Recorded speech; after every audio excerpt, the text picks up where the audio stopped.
Samuel chapter 1. Last week, we went on this grand sweeping tour based on the next chapter that we were in. The next chapter we were in was looking at David and Saul, and how yet again Saul was trying to chase down and kill David. And that sparked a very important question. Why does David want to withhold himself from killing off Saul every time? So we went on a study just to understand that question based on chapter 26. And it brought us to this place of looking through the passages where the people had asked for a king. And the people had asked for a king, and Samuel said, this is not a good idea. God said, I'm your king. Samuel, don't worry about it. They rejected me, not you. And so give him a king. So they got a king like all the other nations, and it was Saul, and it didn't lead him well. But it was still God's king as chosen. So that's why David didn't kill him. But what that made us do is it made us look at the first part of Samuel to see that right from the get-go of Samuel, what God's doing is he's establishing in the country what he wants at the time that he wants it, okay? So that's the simplest way to say it. He's establishing in the country what he wants at the time that he wants it. And it starts off with Hannah's prayer, and then it leads to Samuel, and then it leads to David, and then it leads to Solomon, and it leads to the golden age of Israel. So it's by looking at the whole story at once, you see, oh, well, this is just a trajectory, starting with Hannah, and it just keeps rocketing to the top, the golden era, when God's kingdom could be in glory, and the people were all obedient. So that's been the journey we're on, and asking this question, what does it mean to be the house of God? We studied David to do that, and now this Hannah brings it up. And I'm not going to try to redo all of last week, because that's on the internet. So, if you want to get into that, it's there. But this week, we got to look at the theme of the closed womb and weeping. And that's where we went last week, was are we willing to go to a place as individuals and as a church where we will weep for what God wants? I think we can amen that one really easy, right? Can we weep for what God wants? So we're just going to read 1 Samuel 1, and it's going to get us into reading the little prayer that Hannah gives in chapter 2. And that'll give us enough to work with here for the moment. So 1 Samuel 1. Let's just read the story. It's really nicely put. There was a certain man of Ramathaim, Zophim, in the hill country of Ephraim, whose name was Elkanah, the son of Jeroham, son of Elihu, son of Tohu, son of Zu, son of an Ephrathite. He had 2 wives.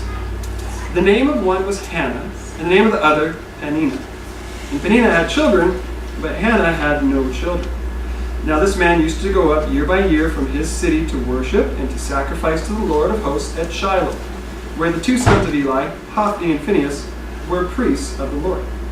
On the day when Elkanah sacrificed, he would give portions to Peninnah his wife and to all her sons and daughters, and to Hannah he gave a double portion, because he loved her, though the Lord had closed her womb. And her rival used to provoke her grievously to irritate her, because the Lord had closed her womb. So it went on, year by year. As often as she went up to the house of the Lord, she used to provoke her. Therefore Hannah wept and would not eat. And Elkanah her husband said to her, Hannah, why do you weep, and why do you not eat? Why is your heart sad? Am I not more to you than 10 sons? After they had eaten and drunk in Shiloh, Hannah rose. Now Eli the priest was sitting on the seat beside the doorpost of the temple of the Lord. She was basically nearby, in deep distress, and prayed to the Lord and wept bitterly. She vowed a vow and said, O Lord of hosts, if you will indeed look on the affliction of your servant, and remember me, and not forget your servant, but will give to your servant a son, then I will give him to the Lord all the days of his life, and no razor shall touch his head. As she continued praying before the Lord, Eli observed her mouth. Hannah was speaking in her heart, only her lips moved, and her voice was not heard. Therefore Eli took her to be a drunken woman. And Eli said to her, How long will you go on being drunk? Put your wine away from me. But Hannah answered, No, my lord, I am a woman troubled in spirit. I have drunk neither wine nor strong drink, but I have been pouring out my soul before the Lord. Do not regard your servant as a worthless woman, for all along I've been speaking out of my great anxiety and vexation. Then Eli answered, Go in peace, and the God of Israel grant your petition that you have made to him. She said, Let your servant find favor in your eyes. Then the woman went away and ate, and her face was no longer sad. They rose early in the morning and worshipped before the Lord. Then they went back to their house at Ramah. And Elkanah knew Hannah his wife, and the Lord remembered her. And in due time Hannah conceived and bore a son. She called his name Samuel, for she said, I have asked for him from the Lord. The man Elkanah and all his house went up to offer to the Lord the yearly sacrifice and to pay his vow. But Hannah did not go up, for she said to her husband, As soon as the child is weaned, I'll bring him, so that he may appear in the presence of the Lord and dwell there forever. Elkanah and her husband said to her, Do what seems best to you. Wait until you have weaned him. Only may the Lord establish his word. So the woman remained and nursed her son until she weaned him. And when she'd weaned him, she took him up with her, along with a 3-year-old bull, an ephah of flour, and a skin of wine, and she brought him to the house of the Lord at Shiloh. And the child was young. Then they slaughtered the bull, and they brought the child to Eli. She said, O my Lord, as you live, my Lord, I am the woman who was standing here in your presence, praying to the Lord. For this child I prayed, and the Lord has granted me my petition that I made to him. Therefore I have lent him to the Lord. As long as he lives, he is lent to the Lord. And Eli worshipped the Lord there. And Hannah prayed and said, My heart exults in the Lord, my horn is exalted in the Lord. My mouth derides my enemies because I rejoice in your salvation. There is none holy like the Lord, there is none besides you. There is no rock like our God. Talk no more so very proudly. Let not arrogance come from your mouth. For the Lord is a God of knowledge, and by him actions are weighed. The bows of the mighty are broken, but the feeble bind on strength. Those who were full have hired themselves out for bread. Those who were hungry have ceased to hunger. The barren has borne 7, but she who has many children is forlorn. The Lord kills and brings to life. He brings down to Sheol and raises up. The Lord makes poor and makes rich. He brings low and he exalts. He raises up the poor from the dust. He lifts the needy up from the ash heap to make them sit with princes and inherit a seat of honor. For the pillars of the earth are the Lord's, and on them he has set the world. He will guard the feet of his faithful ones, but the wicked shall be cut off in darkness. For not by might shall a man prevail.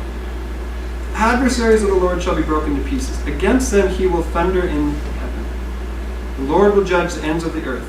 He will give strength to his king and exalt the horn of his anointed. Then Elkanah went home to Ramah, and the boy was ministering to the Lord in the presence of Eli the priest. Stop there. Okay. I have to look at a few more things in chapter 2 before we stop right there. So, the closed womb. I'm not going to refer to last week. I'm going to say it all this week, and if I said it last week, you'll know what's going on more then. Hannah is getting increasingly vexed about her lack of children, and furthermore, she's being goaded by her co-spouse. Awkward, but that's the way they did it. We could get into that someday, but for now. And it's increasing her angst. And obviously, she wants a child mostly at first because then she doesn't have to keep getting poked at by her rival. That's an obvious one. Keep getting made fun of. Well, I'll show you. I'll have fun. Except you can't just have a son if you can't have a son. And so then they're off to the temple, the tabernacle, read. And she's just weeping and she's struggling with this. But then in the midst of it, and you guys have had prayer times with the Lord where you've done this. You're praying about the thing that's right in front of you. You're praying about the thing that bothers you the most. And if you stay with it a while, suddenly God speaks to your heart and he starts to say, how about you pray it a little different? Pray it from my perspective. See it from my view. And how would that change your prayers? And so she's suddenly out of that length of weeping and praying, she makes this vow. And she says, you know what, Lord of hosts? If you look on me and remember me and give me a son, I'll give him to you all the days of his life, and no razor shall touch his head. What she's saying is she's going to make him a Nazarite. I'm not going to sit here and study a Nazarite to completion, but Samson was a Nazarite. Remember Samson with the long hair? So he couldn't touch dead things. You were allowed to touch dead things in Israel because, I mean, if your family member dies, someone's got to haul the family member out of the house.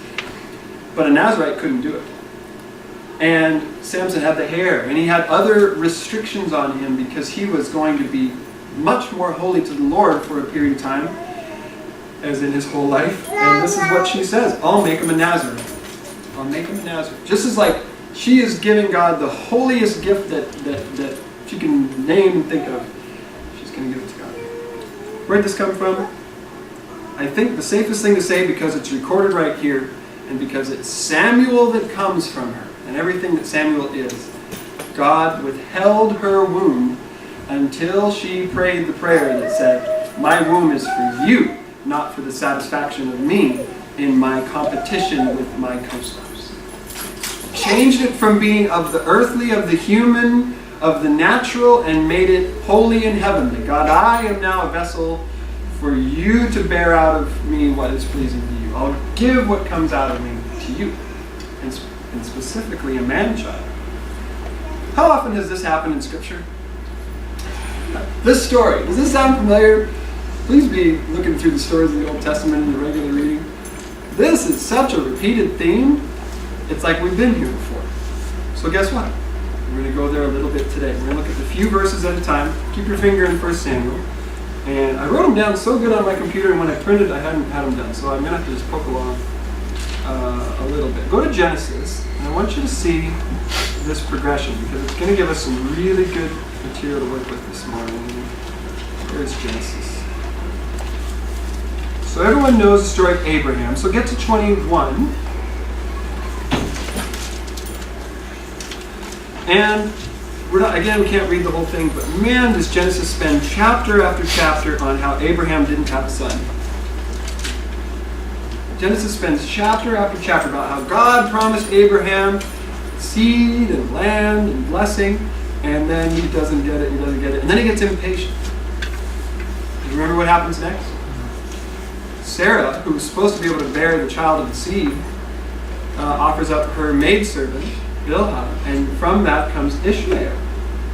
And Paul interprets Ishmael in Genesis 4. This is the child of the flesh. This is what happens when you take God's promises and do it yourself.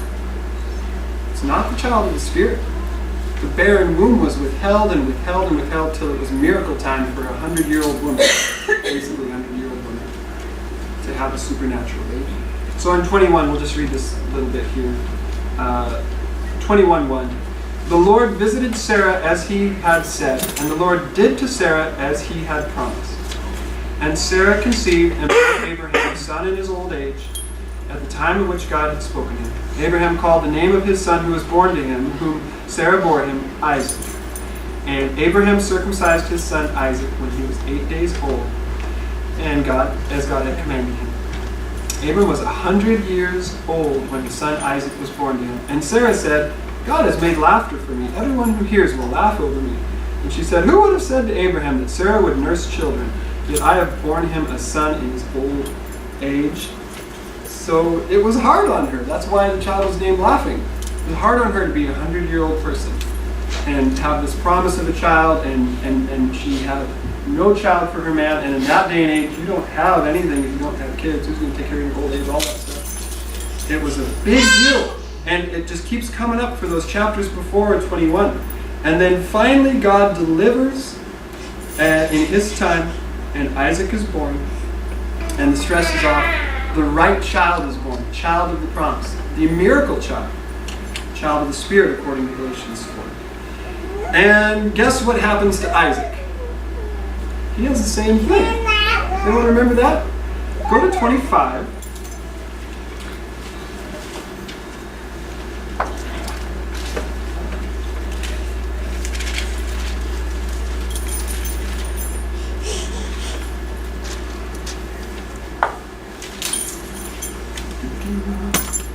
25:19.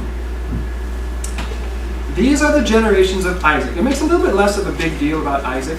The big deal in the story of Isaac is the wife Rebecca, which we've looked at that before about the big theme of the bride. These are the generations of Isaac, Abraham's son. 19. Abraham fathered Isaac, and Isaac was 40 years old when he took Rebekah, the daughter of Bethuel, of the Aramean of Paddan Aram, the sister of Laban the Aramean, to be his wife. And Isaac prayed to the Lord for his wife because his wife was barren. It happened again. And the Lord granted his prayer, and Rebekah, his wife, conceived. Children struggled together within her, and she said, "It's this way, why is it happening so much?" She went to inquire of the Lord. He talks about the two nations. God withheld Rebekah's womb. God withheld Abraham's wife's womb till the right time, and they had to go through a struggle. There's another struggle here for Isaac, and then there's the prayer, God, please open up this womb. And then guess what? It happens again. Abraham, Isaac, and Jacob. So we're skipping ahead again. These are pages that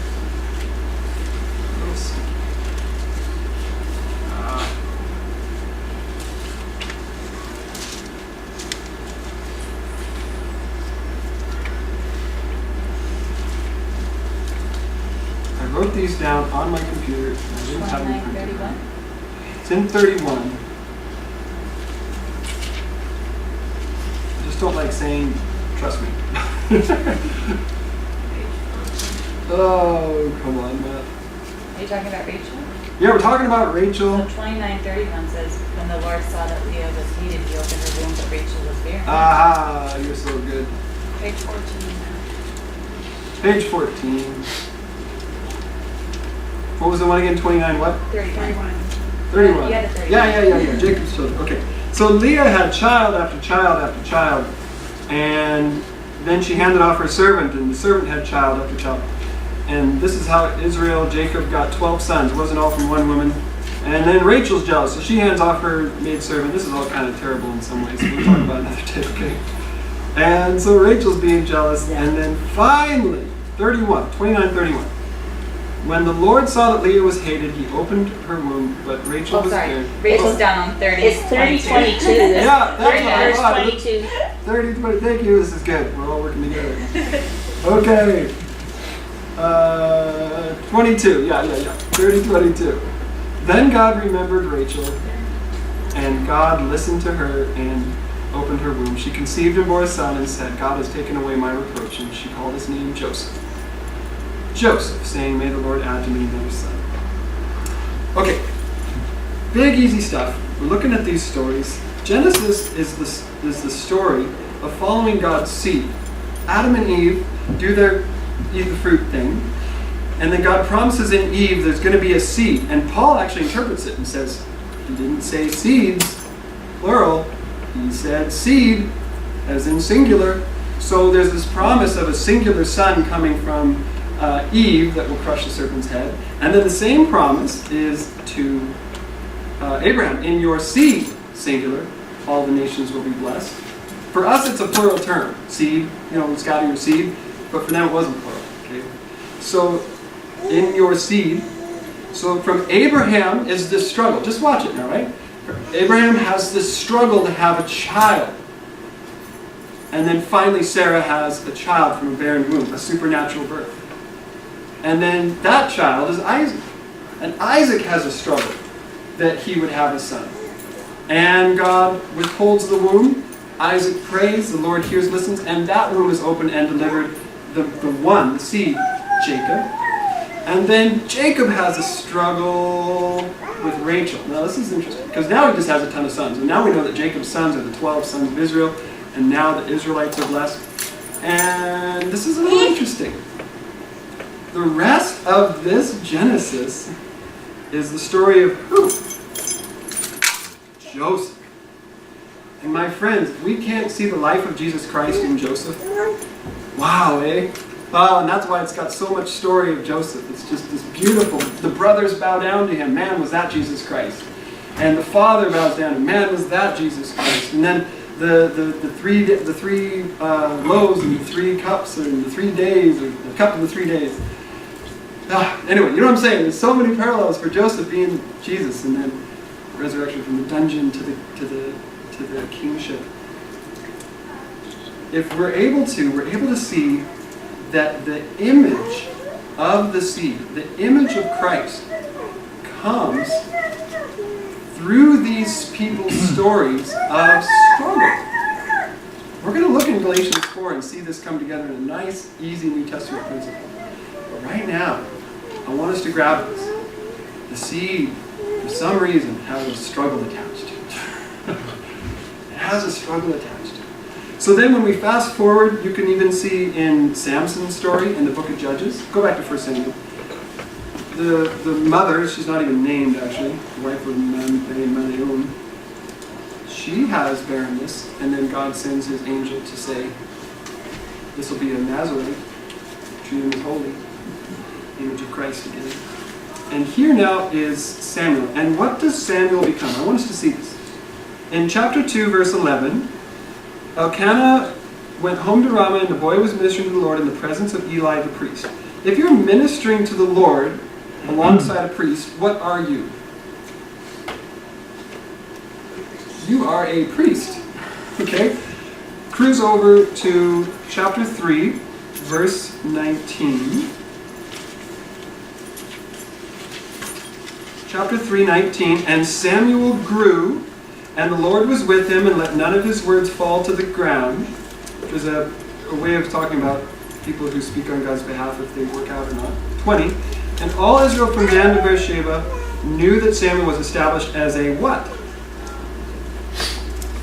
As a prophet of the Lord.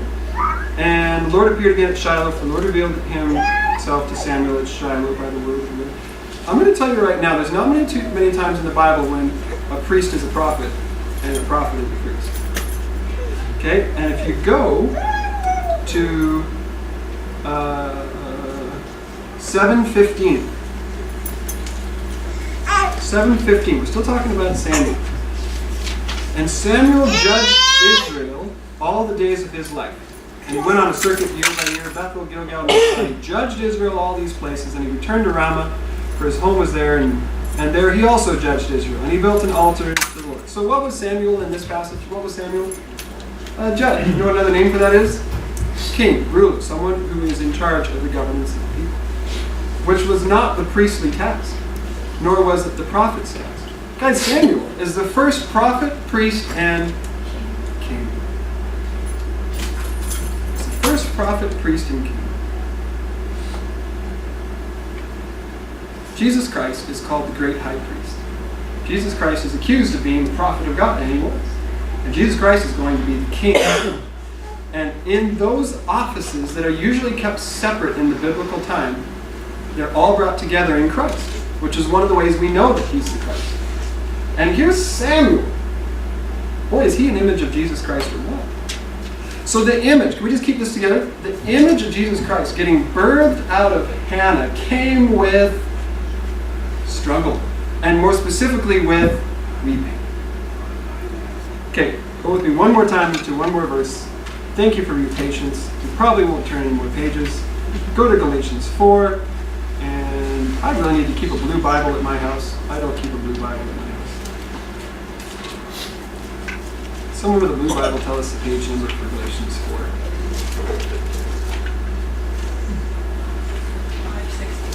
566. Maybe it's a way to keep the interaction alive here.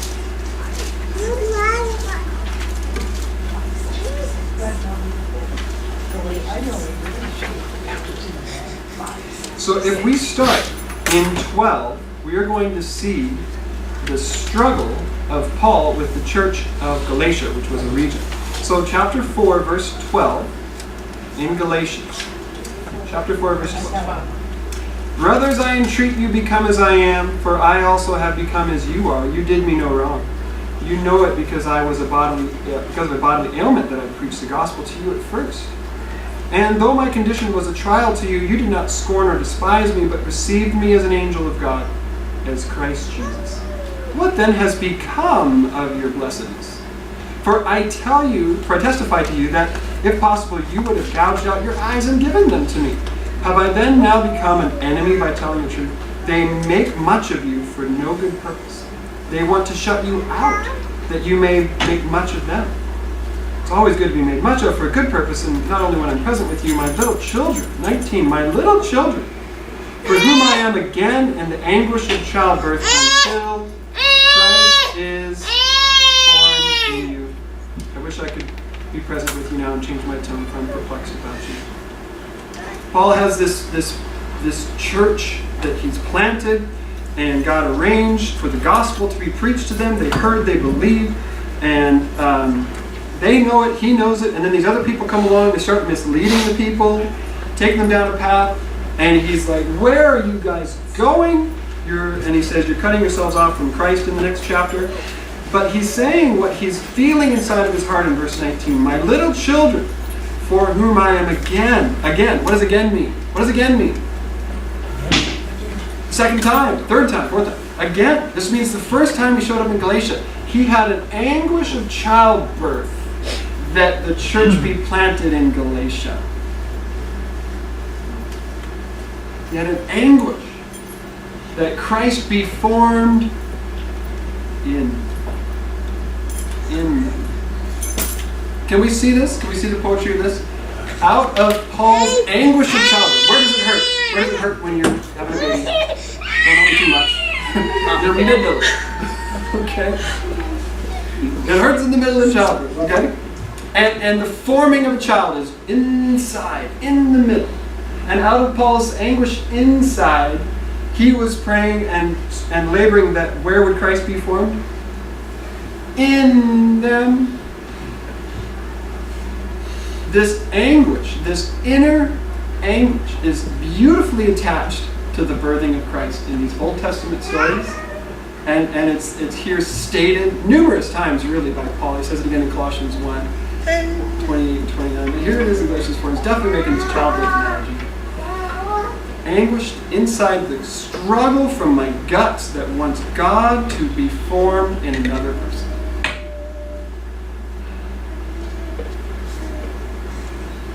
Where am I leading this? Where am I taking this to this? Man, Paul walks into a place and wants Christ to be formed in these people. Are we going to get it done with any less anguish? Are we going to have that in our kids with any less anguish? You parents who've been around a while, yes or no? Okay, we're going to have some anguish. We're going to get this thing done with tears. That's where I'm taking this again today. After last week, we're doing it again today. God gets this thing done with the struggle inside that Christ would be formed in others. And if we can learn from these other stories, that God withheld each of these wombs until there was the request, the prayer, or in Hannah's case, the intense weeping, that their womb be given over to what is good for God. In Hannah's case, it comes out so clear. These other ones doesn't have quite as much obvious punch to it, except for the withholding and then the delivery. But in Hannah's case, there is this giving over of her vessel. And what comes out of her is so Christ-like, it's ridiculous.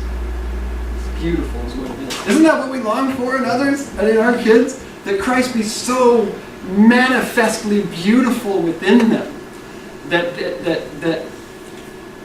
not only is it a display for their case, but it's just they get the benefit of having Christ formed in them. And the world gets the benefit of Christ being formed in them. And it only comes from, I'm going to say Galatians 4, it only comes from weeping, from tears, from the anxiety and vexation of our hearts. Are we willing to go there? That's my question. That's where I think this passage gives us. Is that the place? Is that the place that we are willing to go? The undignity. And I'm not just saying, I'm not just opening this up for the private closet time. I'm not just saying that we should go home and go to our closets and weep there, though I would believe that should happen too. Amen, right? But as do we believe that a church has a womb? Do we believe that as a body of Christ, there is this place where the body can form the seed and birth Christ out of us in imagery, in life. Because we can take this from so many practices of our kids, but we all have a natural tendency to want the best for our kids. Now I'm just wanting to take it to a place we wouldn't naturally go, that is a church, is a body. And we have that in us as a body. What would that mean? Is it okay for us to cry on Sunday morning? Does God get what he deserves? That Christ be formed out of us? That what is good for God emerge? These are the phrases that has come out of Matt's mouth for a year plus. That what comes out of us is good for God, as Hannah so clearly prayed. And then the weeping of it, and the waiting for it, and then there's a great story of a missionary who was asked by another missionary, we've been preaching the gospel, we've been dealing with persecution, and we've been fighting, and we've prayed, we've tried everything we can think of, there just doesn't seem to be any breakthrough. What do you suggest? And it was the day and age of notes and letters. And the letter came back from the aged missionary to the younger struggling missionary, and on it was a simple phrase, try tears. Try tears. And what do tears do? What do tears do? It's humbling, right? It shows. What else do tears do? They usually come from a place of desperation. It's like, I'm not in control, God. Like, if you don't show up here, It comes from a place of desperation, like, this is kind of my last bit. Mm-hmm. And then I can't do it. It's the I can't do it. Isn't it And cleansing? heartfelt care. Yeah, Sherry, what you got? And just a heartfelt care, too. It's A real because care. of something that you really I love. care. Usually after you cry for a long, hard cry, you sleep. And then Yeah. breaking Yeah. the rest. Yeah, there's a rest. Yeah. Yeah. I would say it's cleansing. I would say it cleanses my motives. It cleanses my motives. It cleansed Hannah's motives. She went from fighting this co-spouse to, my motives are pure. I will give this child to the Lord. You stop it being about you. Stops being about me. Yeah. And that's the place we have to get to. I think we're there, but then we're not. Can I tell us why I've been kind of stringing us along so long? It's kind of to get to this story. It's not our intentions that God leads us to in this thing. It's not our attitudes and beliefs that, okay, we need God, it needs to be for what God wants, and we're going to be a church that is what God wants. It brings us to this place where it hits us right in the formation of Christ place, right in the gut. But I really weep that God would get from me, from us, what he deserves. That's where we've been getting to. This story, this weeping place, this struggling that Christ people. Struggling that Christ people. And then I'm asking, I'm saying, as a church, is this a definition of us that we're willing to go to? That we would be defined as people who cry? From the vexation of the Spirit of God in us to birth what is Christ out of us and into others? Is that a label that we're willing to take? It's so much more easy and common to think of church and be like, it's a place full of praise and it's so happy and everyone gets along, and hopefully we have that too. But it's not like, oh, I'm going to definitely go to XYZ church because they are always snotting and there's tissues on every thing and they're always crying. And it's hard to get through a service because everyone keeps praying to God that he get what he deserves. It's just kind of awkward. So that's not really usually the definition of church that we're like, you don't have a book about that usually written. How to be a church in the modern world. Try tears. So it's humbling. It's humbling. Can we look at Hannah and get a little inspiration, please? If you still have your finger in 1 Samuel 1. You know, in chapter 1, verse 10, she's weeping. And then in 11, she's weeping, vows a vow. 10 and 11, she's deeply distressed. Prayed to the Lord and wept bitterly. And then vowed this vow. She's going to sacrifice. It's not going to be good for her. She's going to give up what's good for her. And she says in verse 11, I'll give him to the Lord all the days of his life. And then 28, go to 28. Therefore I have lent him to the Lord. As long as he lives, he's lent to the Lord. How would we take that on what we're talking about today? If something comes from us, if something of spiritual life, spiritual value, the life of Jesus Christ coming into other people, are we going to grab it and keep it? Or is it lent to the Lord always? The ones who are birthed from us, and I want an amen. May God birth many people from us. You know? We're going to hold on to them. We're going to squeeze them. We're going to keep them. And get a name as a church. We're touching buttons here, right?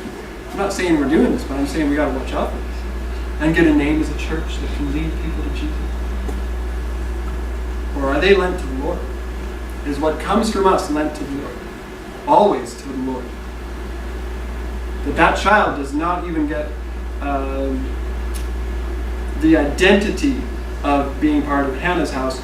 That child gets the identity of being part of the Lord's house, growing up in the Lord's house. It's meant to be beautiful, right? What else does Hannah do? Okay, let's just look at her prayer. Some basic ones, okay? In verse 3, chapter 2, verse 3, talk no more so very proudly, let no arrogance come from your mouth. The Lord is the God of knowledge. Okay, by him actions are weighed. It's this knowledge that God knows motives. We may do. Actions, though, are weighed. We know that the Lord knows. That the Lord knows what's going on inside of us. And so let us no more be arrogant. Let us no more talk proudly. What does that mean? Man, she understood. She got to this place of real humility and brokenness. She understood that arrogance and pride. She saw her heart get read like a letter. I want a child just so that it makes me look good in front of my co-spouse. And she repented of that, apparently. Humility and not arrogance. What else? Exhaustion. The bows of the mighty, verse 4, 2:4. The bows of the mighty are broken, but the feeble bind on strength. Did she feel feeble in the midst of her weeping and crying? We're willing to put on feebleness. Doesn't put us in the place of pride to feel weak and feeble. When you're crying all the time, you don't feel very strong or in control. And exhaustion. Those who are hungry have ceased to hunger in verse 5.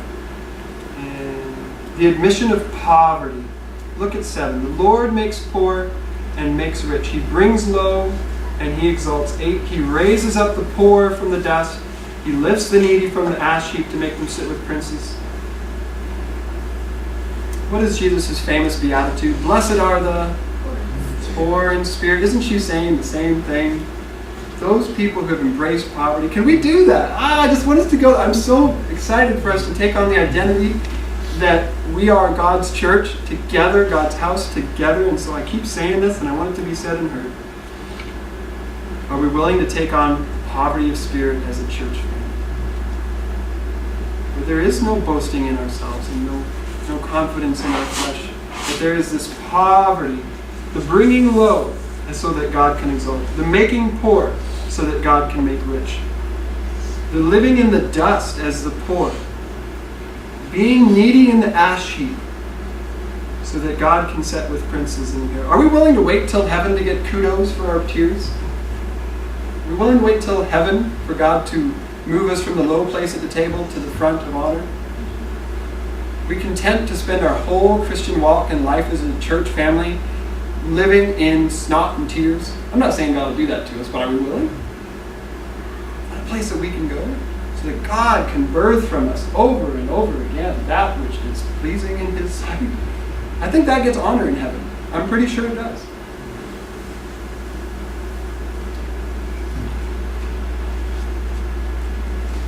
But 9, He will guard the feet of His faithful ones, but the wicked shall be cut off.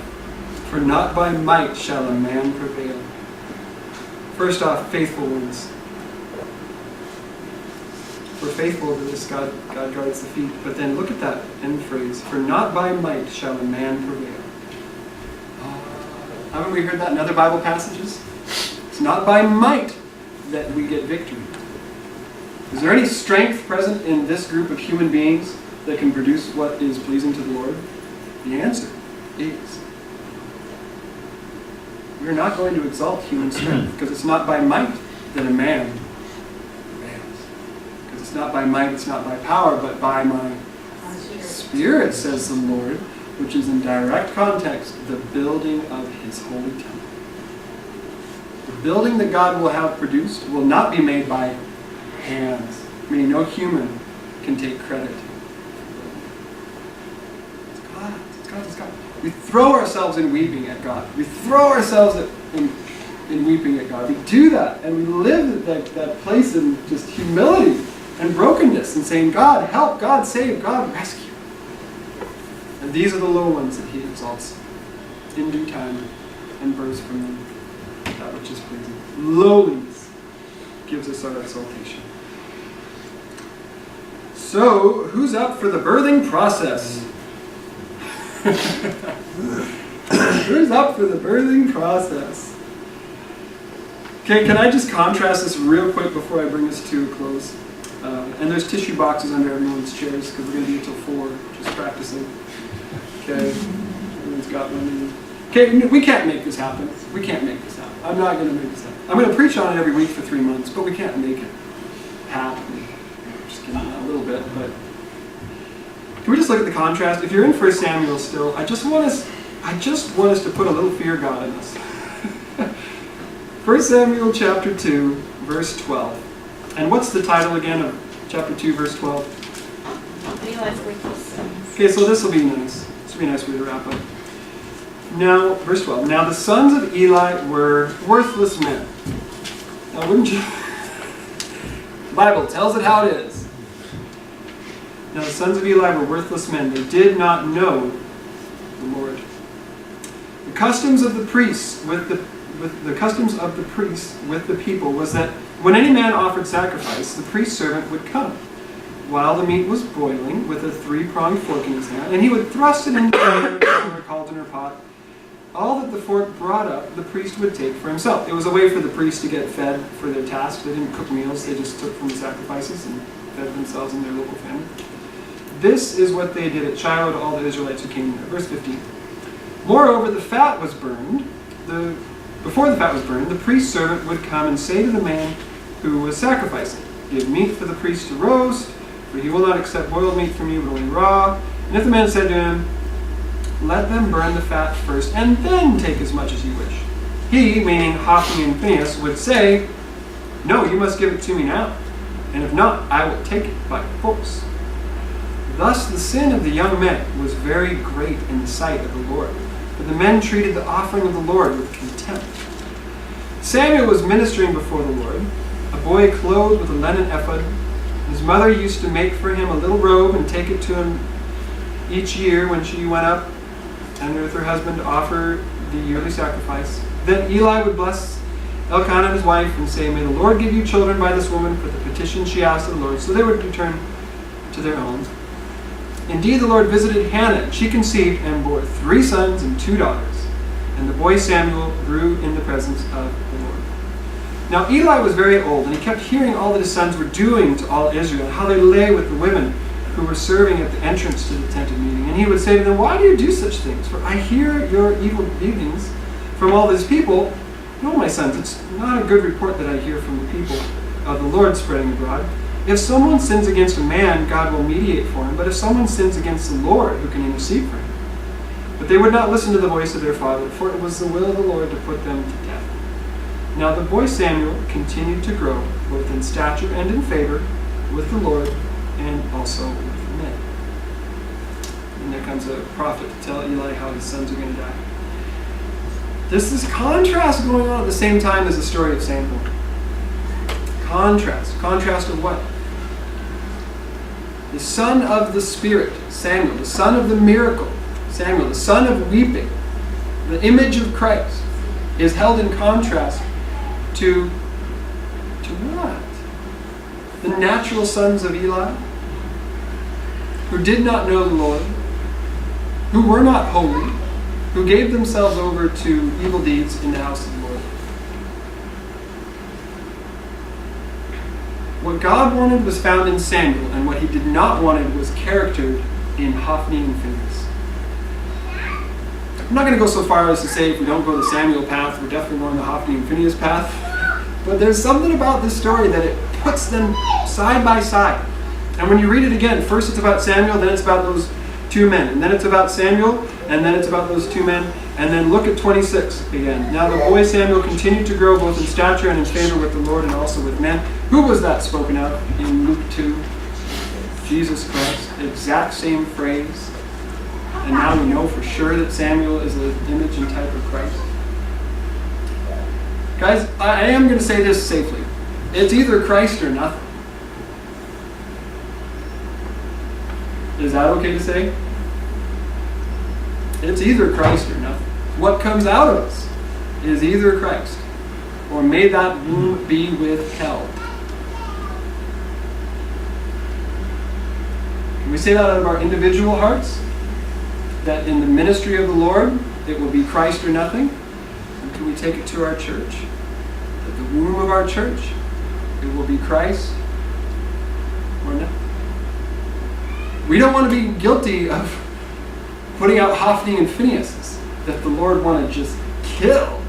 They're so offensive to him. Meanwhile, Samuel's growing in favor with him. We would much rather wait until Samuel is born. Can we put it that way? We'd much rather wait until the boys of the image of Christ is formed. And wait. And then that child will endure. This is a spiritual birth. How you guys doing? This is a simple point, isn't it? Weeping before the Lord to get what God deserves. It's a simple point. And I do think it's important then for us to hear this as a group. As a group. That we would birth that which is pleasing to God. And that weeping ensures that out of us comes what is Christ. Can we open up weeping before the Lord today? I'm not saying we're going to weep today, although maybe. Can we open up our hearts? We did this last week, but I want us to say it again. Can we open up our hearts to God? That He would put in us the vexation of soul, the anxiety and vexation of soul. I am speaking out of my great anxiety and vexation. Guys, sometimes God just puts this pressure and we can't get out from underneath it. And we don't know why it's there. And it doesn't seem to the natural eye why this pressure is building. But it's because God's maybe probably trying to birth something out of us, of a spiritual nature, of the image of Christ, that will be pleasing to Him. And so it's okay. I know that we should have joy and peace and all this all the time, but not when God wants to put on us the tension that God get what He deserves. Are we allowed to suspend joy for a time that there can be weeping? Jesus wept. Can we do it too?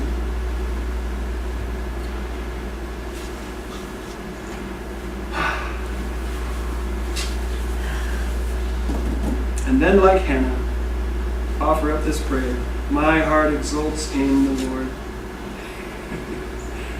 My heart exults in the Lord. And all who hear of it, like Eli, when they hear, they bow and they worship the Lord. Because He has done something. Don't we want that from us?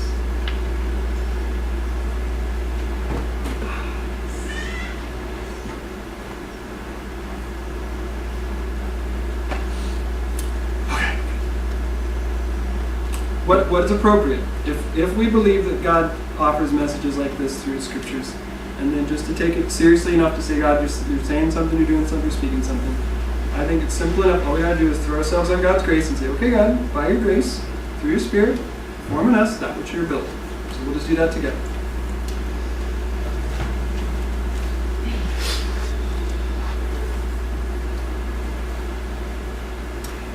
God, there's one Son that you are fully pleased with.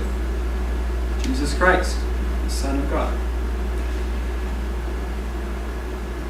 Hophni and Phinehas demonstrate that we can be sons, or we can birth sons, or we can minister as sons and be not pleasing to you.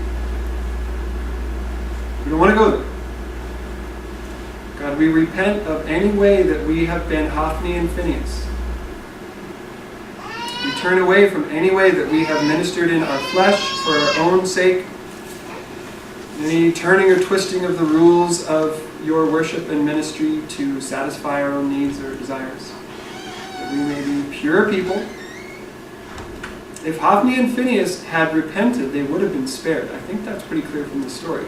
Eli warns them, but they did not listen because God intended to kill them. God, we don't want you to have to punish us to make a point. We don't want to be a story of your punishment. We want to be a Samuel story.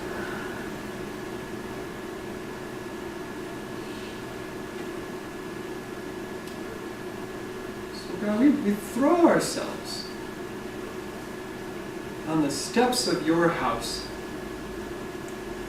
and say, God, sometimes my heart even now maybe, it's not into weeping, or I'm not there. It doesn't seem quite like it's just happening. And just like Hannah had to pray for a while, and then her heart was turned, we'll probably have to find out in our own experience of this. God, we might have to pray a while for you to weep out some bad motives. Weep out some bad motives about your ministry. Weep out some bad motives about your church. Weep out some bad motives about what is formed in us and from us.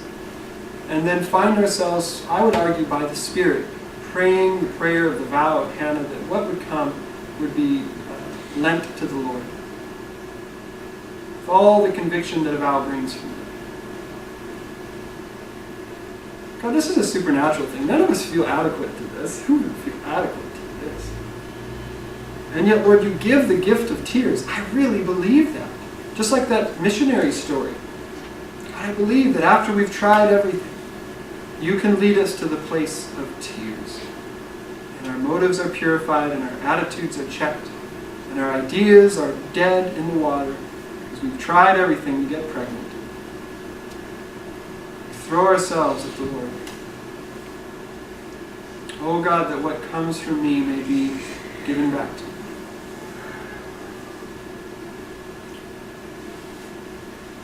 God, for me in my own house, Lord, this leading two little girls into Jesus I am so serious. It's very intimidating.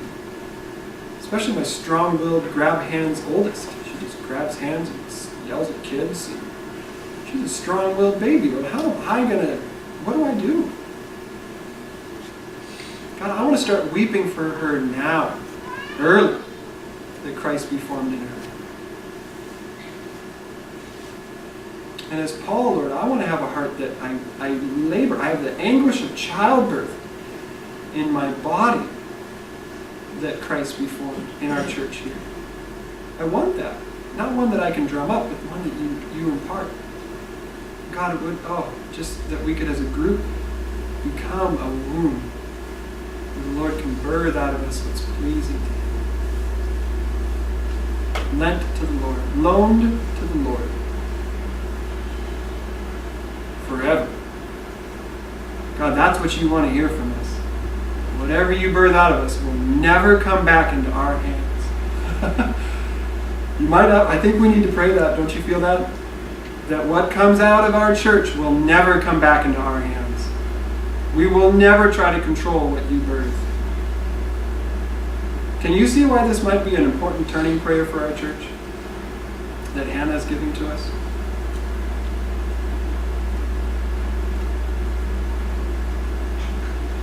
God, let us not enter into competition with other churches, other co-spouses.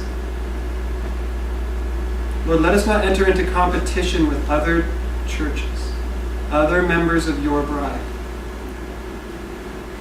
We are not in a competition. We are responsible for our own house.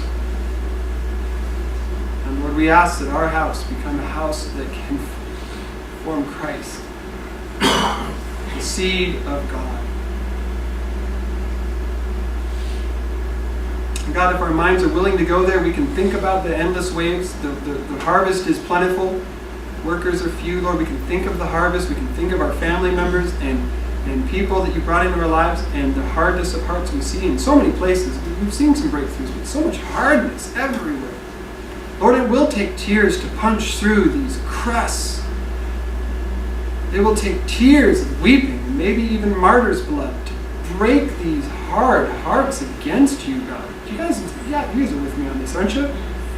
The hardness of the human heart is downright demonic. Lord, we want you to punch through. May tears be given to us for their sake. For your sake, for their sake. Lord, we know this is not a message that's meant to give us lots of joy, but man, we can exalt the Lord, the God of our salvation, if you will give us the man-child, Jesus Christ, birthed out of us. That's true celebration. I'm just going to give a moment. If you need to have a moment with God on this subject, I'll give you a moment.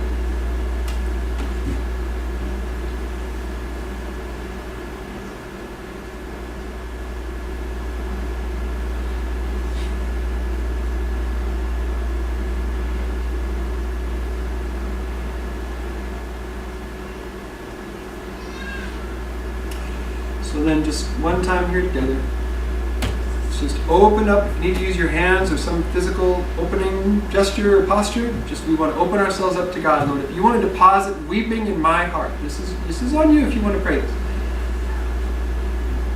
God, would you open up my heart to the gift of weeping? I don't know if we need all of us to have it. I'm not saying that. But Lord, if you want to put that in people's hearts right now, God, I open myself up to you, that you would choose, if you choose, to give the gift of weeping, as Hannah was given the gift of weeping. And the prayer that came out of her was a gift from you, I believe. If you want to do that with me in my heart, then I say yes to you.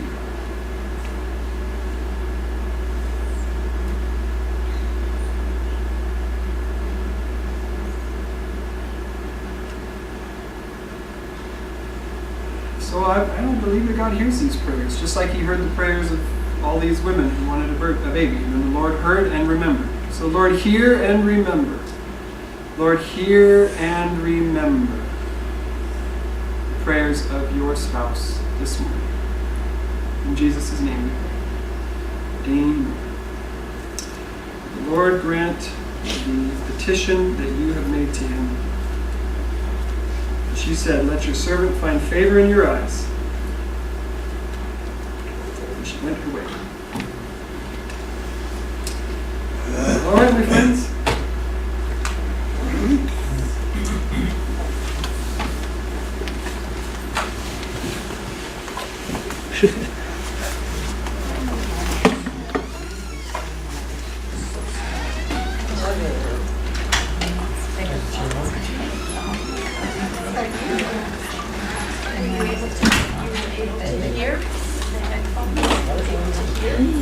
I seem to qualify.